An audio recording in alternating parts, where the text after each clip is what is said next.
There is a trader here. Maybe we could just hurry up a little bit so that he can tell us what exactly is going on. As you can see, this is a vast estate where a lot of businesses take place. Sir, could you tell me how is work and where exactly is your shop? Okay, thank you very much. My name is Frederick Mboge. Now we are doing printing here. Let us go this way. So you can see how we are hustling here, so that we can at least achieve something in the middle of the day. But those just has made some things be very difficult, but we know we will succeed. Yeah. Well, you just come this way. Okay, so that is his show, but that is all in a day's work. We say this is normally a very busy place. There are all sorts of businesses. There are boutiques, there are groceries. Of course, now there are printers and what have you. So that is basically the economic situation right now here in Kisumu town. At least people are trying to make up for the losses they accrued ever since trouble started in Kisumu, ever since the calls for reforms by NASA. There hasn't been much business going on, but at least that is a relief. We're now seeing people going back to their businesses, and that is basically what is going down here in Kisumu town. Back to you, Hussein. Laura, thank you so much, and sorry for the hard time you're getting with all those camera-shy people, but it's just an indication of the problem we are facing now as a country. Kisumu, of course, we know the problem that has been there during the electioneering period. We saw that the problems again of the protests that were there last week on Thursday when the repeat presidential election was being held. Let's go to Nyeri. This exercise was smooth there Thursday, but as it has been proven and it has been shown, it cuts across the political divide. And Martin Munene now joins us from Nyeri. The situation, I believe, Martin, is more or less similar. The problem of businesses and traders not being able to do anything because of this, the impact of the electioneering period on them. A very good morning to you, Hussein Mohammed. And like you said, in Nyeri County, like it is across the country, traders are suffering as a consequence of what has been going on across the political scene.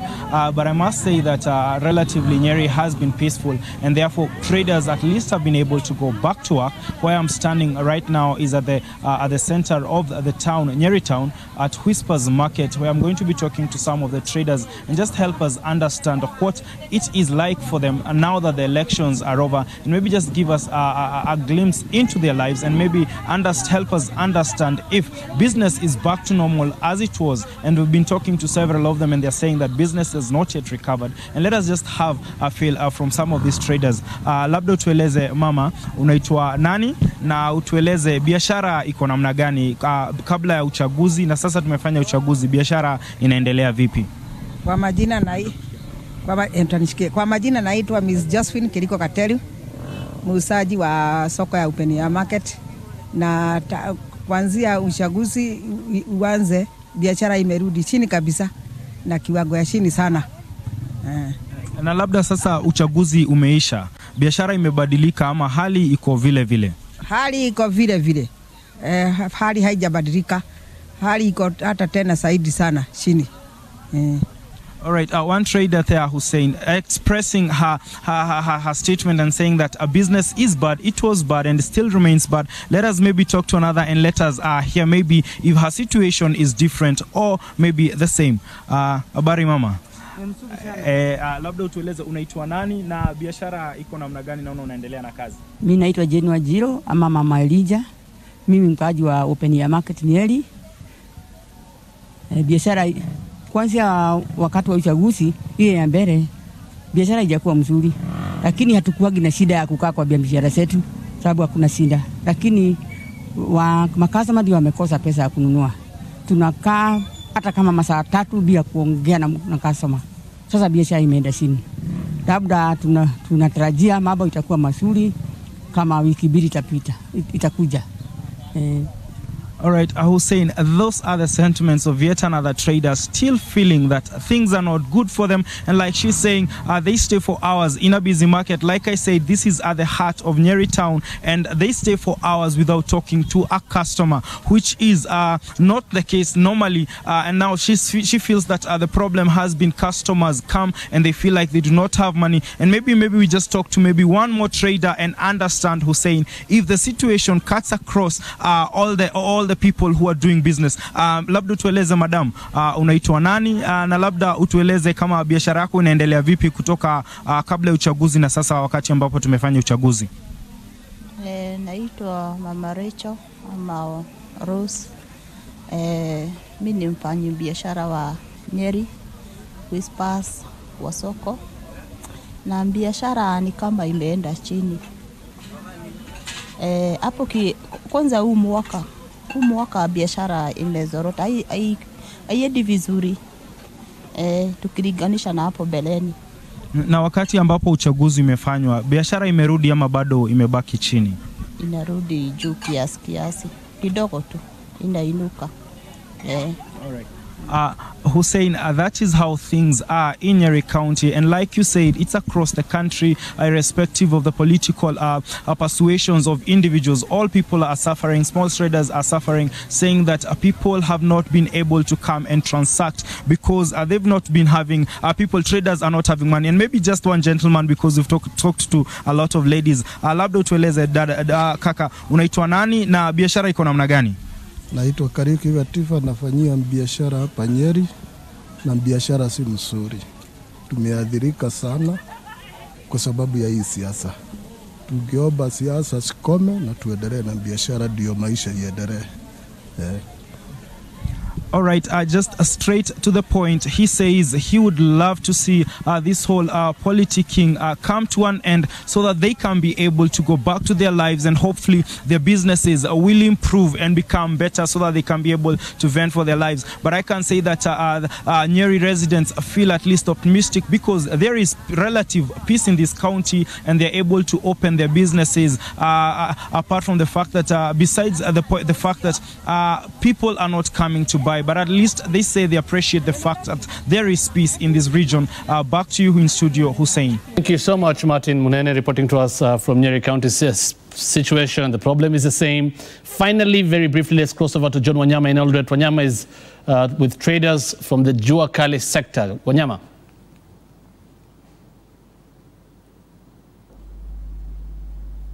As clearly you said, here I'm at Eldoret town, here at Jua Kali section. And as the situation is in Kisumu and Nyeri, as my fellow colleagues have said, the situation here in Eldoret is still the same. Political quagmire in the country is really affecting our businesses, especially in this region also. And Hussein, as you can see, these people are trying as much as they can to ensure that they do or they work hard to get their daily bread, but unfortunately politics is affecting them every day. Let me just, Hussein, talk to this mama here who normally sells some magunia and does some other business here like majiko here. Mama, biashara iko namna gani? Biashara iko mbaya sana.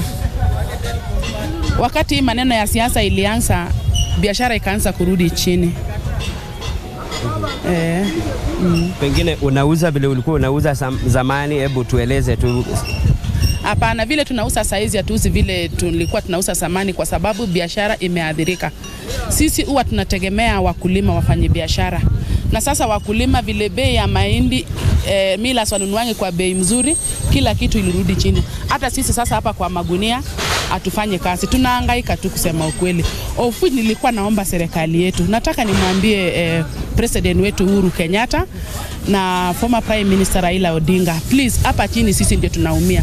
Nyinyi mko na raha. Sisi hapa chini tunalia. Ni ile saa zingine nyinyi hamuelewi. Kitu tu yenye iliyoko naweza sema ni kwamba former prime minister, kubali ziishe. Kubali ulishindwa ndio uchumi ya Kenya ianze kukua mzuri, kwa sababu hakika tunaumia kweli. Kuna msemo inasemanga ya kwamba asiyekubali kushindwa sio mshindani. Raila akubali kushindwa, akubali alishindwa, ndio serikali yetu ikuwe na uchumi mzuri, kwa sababu hata sisi atulii mtu mwingine, tunalia Raila. Kama angepeleka hii kesi Supreme Court, aki uchumi ingekuwa vile ilikuwa, kwa sababu nyuma kabla ya tarehe 8 sisi tupige kura, uchumi ilikuwa mzuri sana. After hii mambo ilipelekwa kotini, ndio iliharibu kila kitu. Sasa mimi naomba former prime minister akubali ziishe. Hussein, if I can just walk next here to someone also here who is doing business here, my friend, I can see you just standing here na kuona umesimama tu hapa. Pengine biashara ikoja. Naona wewe unauza mabati, unauza talimbo hapa. biashara iko chini saizi sababu wateja wamekuwa haba. Ni kwa sababu ya uchumi. Ndio. Na pengine mauzo yameenda chini kwa kiwango gani? Mauzo yameenda chini kabisa. Sio kama wakati ule kabla tujapiga kura. Ndio. Hussein, clearly you can feel the pinch that these people on the ground are really suffering. And the thing here is, despite the fact that you belong to Jubilee or you belong to NASA, the fact remains that this is also pinching you as a person, as an individual, because the two who are fighting, who are in Nairobi, residents here are saying they are also feeling the pinch and the pain, despite the fact that they belong on different political divide. Hussein, another thing that maybe of interest we can say is that the county governments are also crying because most of the county governments have not received funds from the national government, maybe for their development projects that they had already started.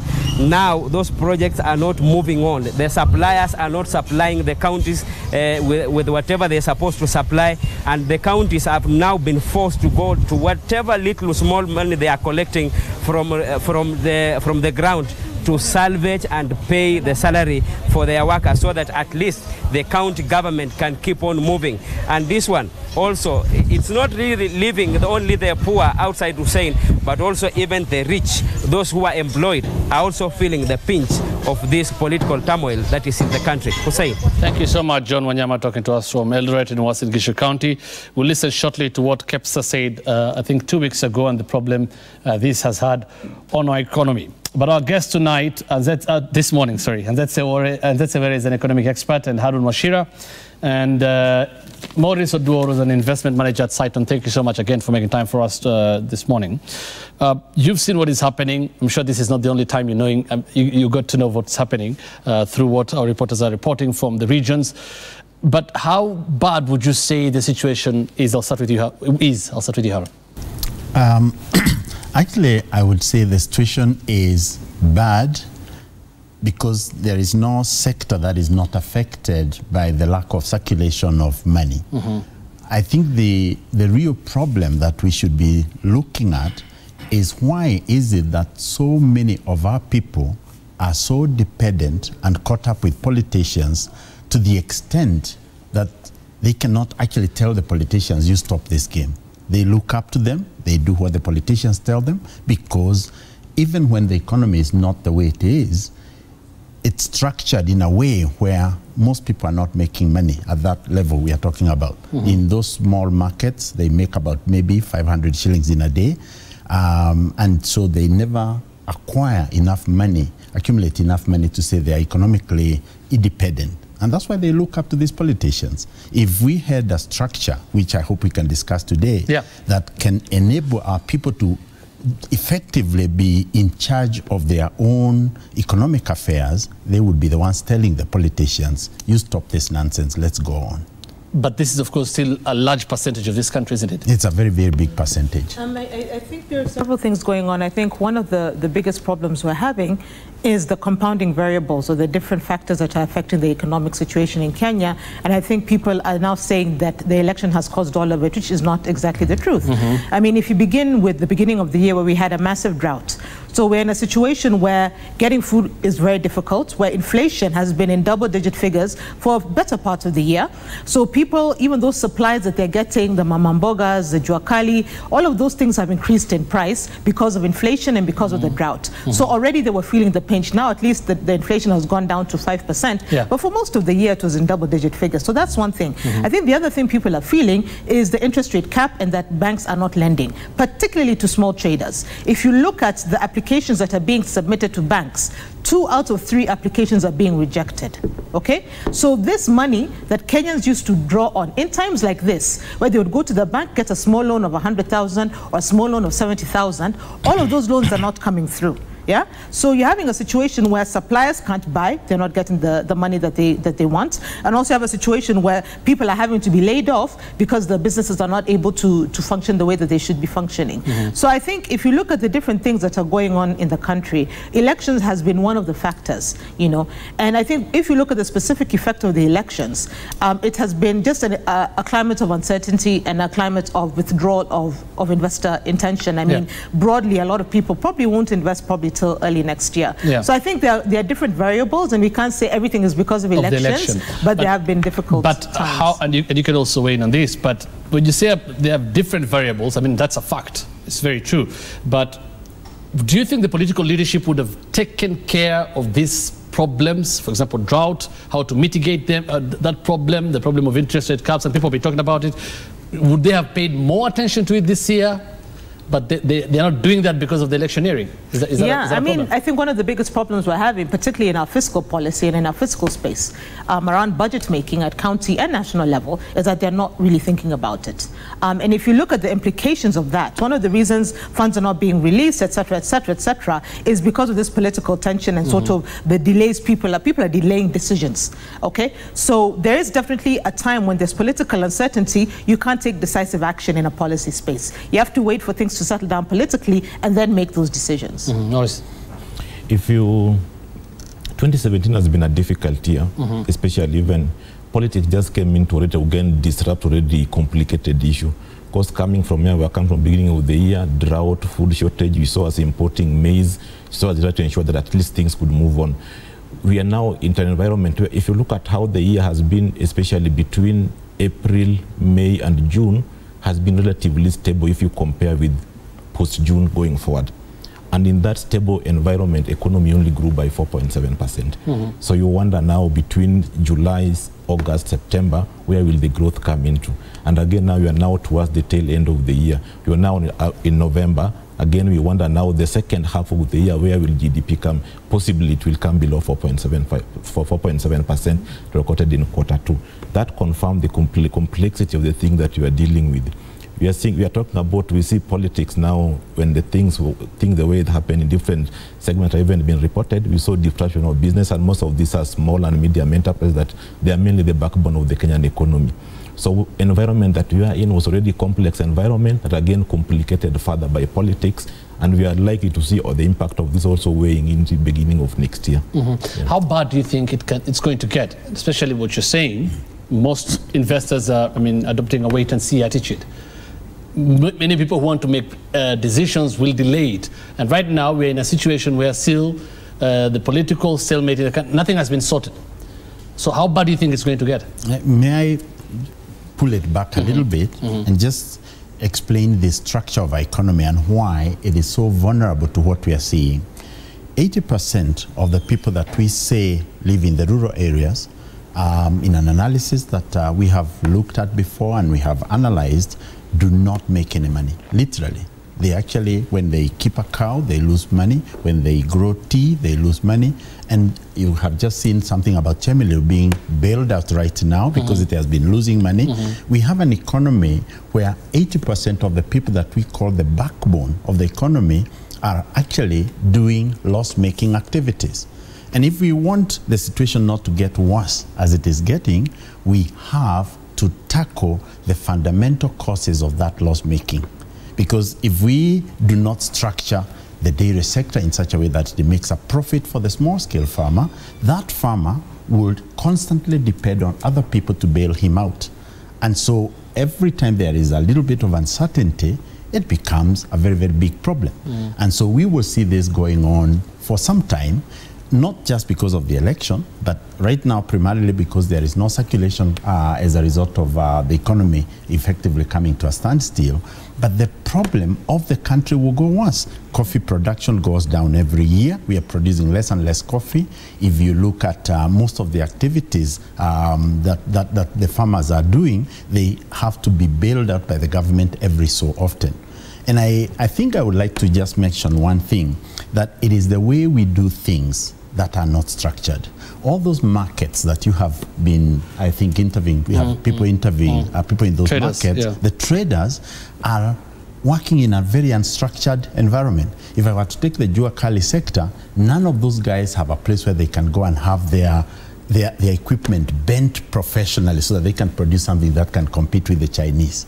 That is the structural problem that needs to be addressed. When we set up a small-scale industrial park, let's structure it properly, engineer it. When we have a trader, if you go to Aalsmeer in Amsterdam, they have a place where our flowers go, but there is the place where you can inspect your flowers, where you can register them, where you can go to the auction, and where they can be sold to the whole world. Why can't we do that in Kenya? A lot of that produce being sold over there is coming from Kenya, but right here, it is coming from an unstructured setup. Over there, it's being structured and therefore making money.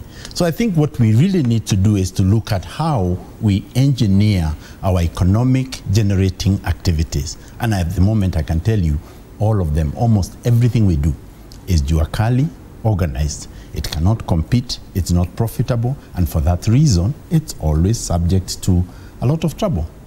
But ultimately, they'll also need political decisions to change all these structures. Well, I don't think it's necessarily just political decisions. I think it's leadership. Let me take, for example, a project that I'm involved in Turkana, in Turkana and among the Pokots also. A sand dam, it costs about maybe $1 million shillings to build. It's very, very simple. It's not expensive. But that unit, sand dam, will store water for 10 years. So whether there will be a drought over the next few years or not, and you have a sand dam that has got a solar pump that pumps water to the community where the cows are drinking water, that community is shielded from the ravages of drought for 10 years. We have built quite a number of them. However, a county government prioritizing what they are doing in that area will most likely prioritize buying vehicles. You know, four-wheel vehicles to go and visit those small-scale pastoralists, instead of prioritizing to spend about 100 million shillings to build dams that would sort out the Pokots for good. So it's the way we do things. It goes back to leadership. I mean, you're talking about county government. I think in addition to what he's saying, as you know, there are structural problems. And if you're looking at what he's saying, our fundamental problem in Kenya is we have really bad productivity across the board. Now, one of the reasons why we have such low productivity levels is because a lot of our business is informal and unstructured. Okay, so when you look at the effect, let's look at the delays in decision making from investors. A lot of people think that the informal economy is not affected by foreign investors, but they are. Because what happens is that you have these big, larger formal enterprises, but a lot of their suppliers, a lot of their distributors are informal businesses. So when an investor, domestic or foreign, fails to give the money they had wanted to give that big enterprise, these guys don't get the business that they've been banking on from these large formal enterprises. So I think that's one thing. I think the other thing is just the way our economy is structured, as he was talking about. If you look at our economy in terms of agriculture, manufacturing, and services, we're a services-led economy, and we've seen the services sector, particularly the financial sector, being hit by the interest rate cap, where about 2,000 jobs have been lost in that sector this year alone, where profit levels have been hit by over 10%. So the financial sector, that again is an important engine of the country, is really being knocked. Now, if you look at manufacturing, that has always been a problematic sector in Kenya. We are actually deindustrializing. If you look at the share of manufacturing in terms of GDP, we're actually going down. And then agriculture is our biggest problem because we have all this labor locked in a sector that doesn't pay people. Absolutely. Okay, so one of the problems I'm having is that because we don't do issue-based politics, when politicians are being elected into power, they're not articulating how they're going to solve their structural problems in their county. Another thing that I'm having a problem with that's really affecting the economy, particularly at county level, as the gentleman alluded to, is that counties are not prioritizing the right things. One of the reasons the drought bit the way it was is because the devolved function of agriculture at county level was not up and running properly. If you look at the priorities that counties have, a lot of it is to build schools, build roads. A lot of it is physical structures, okay? People are not putting money into agriculture, okay? So if we don't emphasize to county level that they need to start prioritizing the sectors that will stabilize their county economy, then we're going to continue having this problem where agriculture, we have our droughts, where people, aren't making the money that they should be. So I think there's a balance between the national level and what national government can do in terms of fiscal policy, but I think also at county level, they are not buffering their populations from these economic vagrancies that happen either because of election or drought. Okay. Maurice, first your response to that, before we look at what KEPSA said, I think 2 weeks ago, that was on the 24th of October, talking about the negative impact of the electioneering period has had, putting at 10% of the GDP, actually 700 billion, that's what they said, over the last 4 months that we have lost as a country. Maurice. If you look at how economy has suffered, especially 2017, because we've been in politics the entire of 2017, most of activities have slowed down. Look at the performance of, especially Jua Kali sector. A number of people, this is one of the areas that employ the highest number of people in Kenya. And if you look at how to improve on Jua Kali sector, we need to relook at our import-export structure. Why do we just import everything, even things that we produce locally? Why do we need to import sugar, yet we have so many sugar companies in Kenya? Surprisingly, most of them are suffering. Then once we looked at that, the next thing we need to deal with is look at the funding. How are business going to be funded? We need to have what we call specialized financial institutions that focus on specific sectors, especially in the wake of interest rate cap. Mostly the Jua Kali and the SMEs will suffer. And when these entities suffer, automatically the Kenyan economy will slow down in terms of economic growth. That's one again we need to address. Then now the final thing, remember the idea behind devolution was very noble, and this is one of the areas that most people embrace in the new constitutions. We need to ensure that devolution is working for the intended purpose. We need to empower the county governments. We need to have their structures in place to ensure that at least when funds are sent to this county government, at least it's working for the benefits of Kenya. What usually surprises me that when you look at now when it comes to general election, presidential election is usually like a do or die. You either get it or you are done. Then why is this so? Because we need to, the solution to this, we need to empower properly the county government so that now my focus turns now to my county. When things are working at the county level, health services are there, education services are there, agriculture are well taken care of, everything is working, system are functioning. I will not even care who is the president of the Republic of Kenya, because I'll access services the way I want at my county. So we need to look at the county system to ensure that it's working. Funding for these small and medium enterprises by having specialized financial institutions. And again, we'll look at in totality our import and export strategy, that Kenya just don't end up to be like a dump site for putting everything that have been produced from other countries. Yeah. Okay, let's take a look at what KEPSA said. This is, I think, a week ago about the electioneering period and the impact, the negative impact definitely it has had on the economy. Right, are we ready with that? Okay, let's have a look. The private sector, having reviewed the loss, has estimated it to be about 10% of the GDP equivalent, which is about Kenya shillings 700 billion in total to date. And that is only in the 4 months that the electioneering period was open. This election has raised fundamental questions about where Kenya is headed. And it is clear to us that regardless of the outcome of the presidential election, when it's over, Kenya is overdue a national conversation. The whole concept of improving our incomes as a nation, getting back our economy on its feet, increasing livelihood, getting more jobs and employment is about rebuilding our economy. We need strategies on how to get back our economy on its feet. As a business community, normally, any day given away for us is a loss. And given that, we would normally want to minimize the number of public holidays in the country. And I remember many were trying to, it was shocking to many that figure, 700 billion. And he says that is just over a 4-month period, Harun. Yeah, but I like what they're saying, but let's put this into context. I have met in the course of my travels quite a number of individual families who are wealthier than Kenya. So in the context of the world, we are extremely small, very, very, very small. Now, when we are so small and then we lose so much, of course, the impact is tremendous. What we really need to be talking about is organizing the economy in such a way that our wealth is coming in a big way, so that even when we do suffer loss, because losses will come, whether they come from politics or they come from other disasters, there will be times of loss. But if our economy is so tiny and so sort of hinged on what happens every day, we will have a lot of trouble. So my biggest contribution would be to echo the conversation about needing to talk about ways of making money for the majority of Kenyans. And we have the mechanisms. We have the mechanisms that can be put to use. I'll give you just one example that I found when I went to the US last year. I met this one investor who says, I would like to get natural honey and gum arabica from Africa. And I said, hey, I can organize that for you. And he says, how much honey can you organize for me? Because I would like to have it dried up in order for me to use it in a natural way. In trying to have that conversation, we found that if I accumulated all the honey that is currently available in Kenya and which can be made available, if I had 1 million beehives, I would just beginning to touch his requirements at the bottom of it. Just one family business.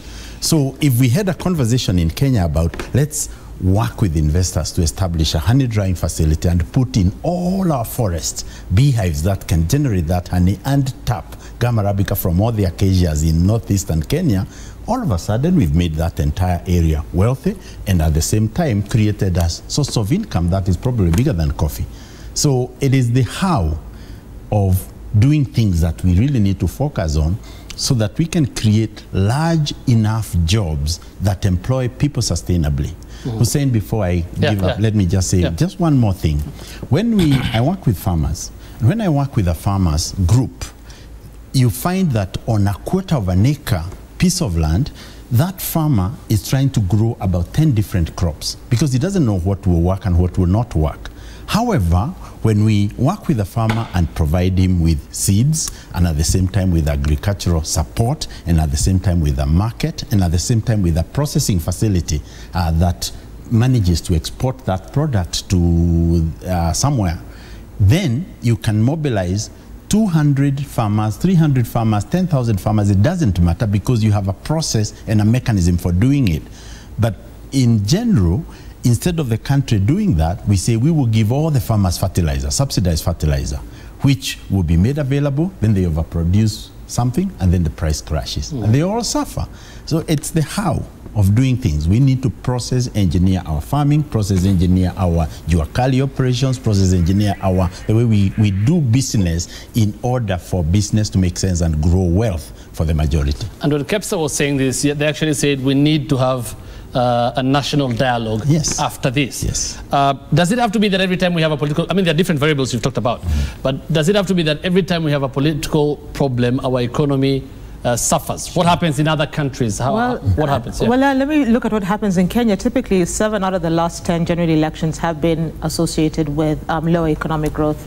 During an election year, our growth goes down by 1.2 to 1.4%, and it takes over 2 years to recover. Okay, so I think one of the things that I think third year you start getting back and then you get back into electioneering. And then, so one of the problems that we're having as a Kenyan country is that we're a young economy and a young democracy. Okay, so we have a young political structure that's multi-party, so people are really invested in that. Then you've got a very young economy that doesn't have the structural features that build resilience. So I think one of the things that we have to do as private sector, as civil society, as county governments, as communities, is make the economic structures resilient, where politics can go on, but business continues. And one of the ways you can do that is, as the gentleman was pointing out, county governments need to get serious, and they need to stop linking their county development to whoever leader is in power. They need to understand that they have the autonomy and ability to really create structural changes in the way they drop the budgets, in how they prioritize their spending, in the sort of investors that they attract to their locale. Because if you look at the broader situation, is that if you can assure investors that my investment in your county will not be affected by the political situation, then you begin to buffer yourself from all these politics. So I think we really need to start looking at how do we leverage the devolution system to create the stability required so that the economic activities continue. And one more other thing that I think we really need to do to make us more resilient is to invest in the informal economy and slowly start pushing towards formalization. Because as long as people are that vulnerable economically, politics will affect them. But once we have a county structure that says, well, our priority informal enterprises are the Juakali or the Mamambogas or the carpenters, whoever it is, and you create a formalized structure that buffers them, then that becomes better. Because one of the reasons they're so affected is because they don't get access to credit, particularly now. during the interest rate cap. Right. So you need to, as county particularly, get a situation where you get creative financiers like impact investors, venture capitalists, people who want development as well as financial returns, and get them to put in the long-term capital to give this informal economy the financial foundation that then politics can just sort of go on, but we will be making our money. And it's still the majority. But some have actually questioned this and are concerned. Of course, KEPSA will speak for everyone, but some still say most of what the people that are talking about this mostly represent the formal sector. Do you think they're being represented enough, especially now? No, they're not being represented enough, because I mean, if you look at the formal representation of the informal sector, it's through the Ministry of Industry, a department called the Micro and Small Enterprise Authority, and they are horribly underfunded. Like, they just don't get money. And if you look at the way informal sector organizes itself, it tends to be cooperatives, self-help groups, but they often don't have a national platform on which they can air some of their ideas on how they can improve their situation. And the reason why that's so problematic is that if you look at our trends in employment in Kenya, more and more people are sitting in the informal economy. Last year, 90% of employed Kenyans sit in the informal economy, but we have no informal economy strategy. We don't have any priority making in terms of informality. County governments in their county integrated development plans, we're not seeing any structural policy directed towards making that part of the economy more productive. So you're finding that the reasons why Kenyans are feeling this is because they're wallowing in a sector that is completely neglected, particularly by national and even international policymakers. So I think this is when now county governments can be a bit more innovative and say, well, we're going to focus, because if you look at counties, the bulk of their businesses are informal anyway. So if you look at the private sector at county level, they have the people there to talk to and say, this is what we need to make more money and to make us more productive. So I really feel like county level is where we need to start experimenting and piloting on how we can make the informal sector more productive, more profitable, and more stable for the majority of Kenyans. Maurice? The loss that the KEPSA reported, I think it can even be higher than that. Yeah. Than 700 billion. It can even be higher than that significantly. And why do you say that? To put this into context, I'm sure some data for some economic segments in Kenya and the significant part of the economy are not available and could not be collected that easily. And if you look at the level of disruption in terms of business and transport activity that we saw during the electioneering period, that figure is significant. And just to illustrate that figure may be higher than that, on the day the Supreme Court ruling issued and nullified the election, the stock market alone lost 140 billion Kenya shillings on one day. So that figure may be more than that, but at least the figure that at least now Kenyans are debating. If you look at now what we need to look at going forward, if we've been talking about interest rate cap in the Kenyan economy and the impact, and the impact of interest cap not only on the financial institution, but also affecting other sectors. When banks are laying off to protect their profitability, again, they are now becoming choosy in terms of which institution do we fund. Is a replication effective, and other sectors will also start laying off. And to cure for this, we need to come up with the structures and measure that we show that we reduce the dominance of banks in terms of funding business activities. Currently in Kenya, banks fund almost 95%. Funding, as in funding an economy, banks control 95%.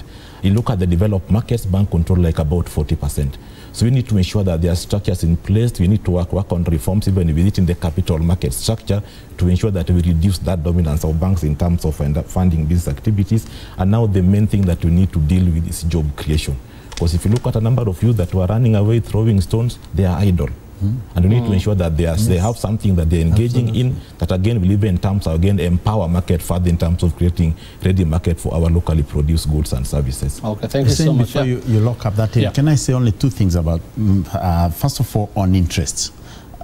Surprisingly, I come from the other side, that I personally do not support the idea of a high interest regime, which is being rooted for as the way to unlock capital. Because most of that capital that is loaned out at a high interest to the small scale traders never quite helps them at the moment. They lose money because the way they do business is wrong. Even if you loan to a group of farmers or farmers who are growing mangoes, and then during the harvest season, all their mangoes crash in price to the point where they cannot make a profit, the real problem is not money, loaning, interest, whatever. The real issue is, can we create a mechanism where all of those mangoes can be sold? It's a structural issue that we need to focus on.